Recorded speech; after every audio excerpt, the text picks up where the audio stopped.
सुप्रभात। आज हम लोग हिंदी आरोह भाग 1 क्लास 11th का 6वां पाठ स्पिति में बारिश पढ़ेंगे।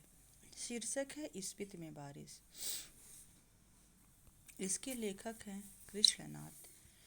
अब हम लोग थोड़ा सा कृष्णनाथ राय के बारे में जानेंगे, फिर आगे का जो शीर्षक है स्पिति में बारिश उसका अध्ययन करेंगे। सुप्रसिद्ध लेखक कृष्णनाथ जी का जन्म सन 1934 ईस्वी में वाराणसी में हुआ था। इनके व्यक्तित्व के कई पहलू हैं। काशी हिंदी विश्वविद्यालय से अर्थशास्त्र में एमए के बाद उनकी रुचि समाजवादी आंदोलन और बौद्ध दर्शन की ओर हो गई। बौद्ध दर्शन में उनकी गहरी पैठ थी। वे अर्थशास्त्र के विद्वान हैं और काशी विद्यापीठ में इसी विषय के प्रोफेसर भी रहे। अंग्रेजी और हिंदी दोनों भाषाओं पर उनका एकाधिकार है और दोनों की पत्रकारिता से भी उनका जुड़ाव रहा। हिंदी की साहित्यिक पत्रिका कल्पना के संपादक मंडल में वे कई साल रहे और अंग्रेजी के मैनकाइंड का कुछ वर्षों तक संपादन भी किया। कृष्णनाथ राय के यात्रा वृत्तांत राजस्थान यात्रा वृत्तांत विशेष स्थान से जुड़े होकर भी भाषा, इतिहास, पुराण का संसार समेटे हुए हैं। पाठक उनके साथ खुद यात्रा करने लगता है, यानी कि यात्रा वृत्तांत कृष्णनाथ जी का यात्रा वृत्तांत जब पाठक पढ़ता है तो लगता है कि जैसे लेखक के साथ वह भी यात्रा कर रहा हो।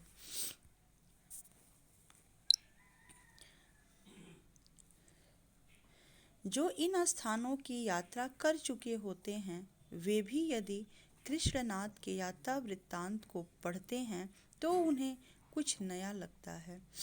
उन्हें महसूस होगा कि उनकी पुरानी यात्रा जो थी वो अधूरी थी और कृष्णनाथ के यात्रा वृत्तांत को पढ़कर वह पूरी हो गई।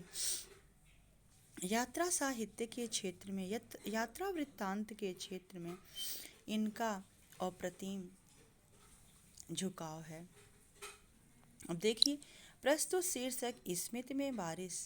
प्रस्तुत पाठ में लेखक कृष्णनाथ राय ने हिमाचल प्रदेश में स्थित स्पीति नामक स्थान की भौगोलिक एवं प्राकृतिक विशेषताओं का चित्रण किया है।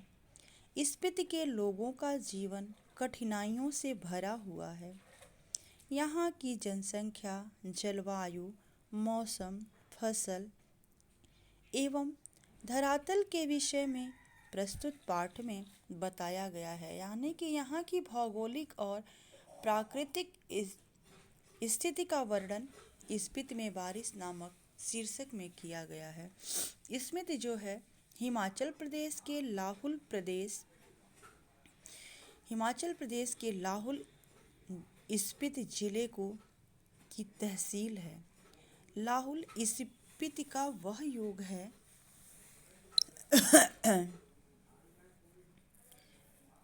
इनमें बहुत योगायोग नहीं है। ऊंचे दर्रे और कठिन रास्तों के कारण इतिहास में भी कम रहा है। अलंघ्य भूगोल यहाँ इतिहास का एक बड़ा कारण है, जबकि संसार में कुछ सुधार हुआ है। अब देखिए जो स्पीति है वह 170 मील पे जाना आना कठिन है। शीत में प्रायः असंभव है, यानी कि जो यह स्थान है वह बहुत ही दुर्गम स्थान है। प्राचीन काल में शायद स्पीति भारतीय साम्राज्यों का अनाम अंग रहा है। जब वे साम्राज्य टूटे तो यह स्वतंत्र रही है। फिर मध्य युग में प्रायः लद्दाख मंडल और कभी कश्मीर मंडल, कभी बुशहर मंडल, कभी कुल्लू मंडल, कभी ब्रिटिश भारत के तहत रही है, तब भी प्रायः स्वायत्त रही है। इसकी स्वायत्तता भूगोल ने सिरजी है। भूगोल ही इसकी रक्षा करता है, भूगोल ही इसका संहार भी करता है। स्पीति में जनसंख्या लाहुल से भी कम है। 1901 की जनगणना के अनुसार 3231 रही है और 1971 की जनगणना के अनुसार 7196 है। इसका क्षेत्रफल मुझे 1971 की जनगणना में लाहुल के साथ जोड़कर मिला है, जो 12,015 वर्ग किलोमीटर है। स्पीति का अलग क्षेत्रफल नहीं दिया गया है। इंपीरियल गजेटियर ऑक्सफोर्ड 1908 खंड 23 के अनुसार यह क्षेत्रफल 2155 वर्ग मील है। इस तरह स्पीति की जनसंख्या प्रति वर्ग मील 4 से भी कम है। 1901 में यह प्रति वर्ग मील 2 से भी कम थी, यानी कि यहाँ की जनसंख्या जो है बहुत ही कम है। इस तरह हम लोग स्पीति में बारिश नामक शीर्षक का जो पहला खंड है उसका अध्ययन किए। जो आगे का है उसका हम लोग अगले दिन करेंगे। धन्यवाद।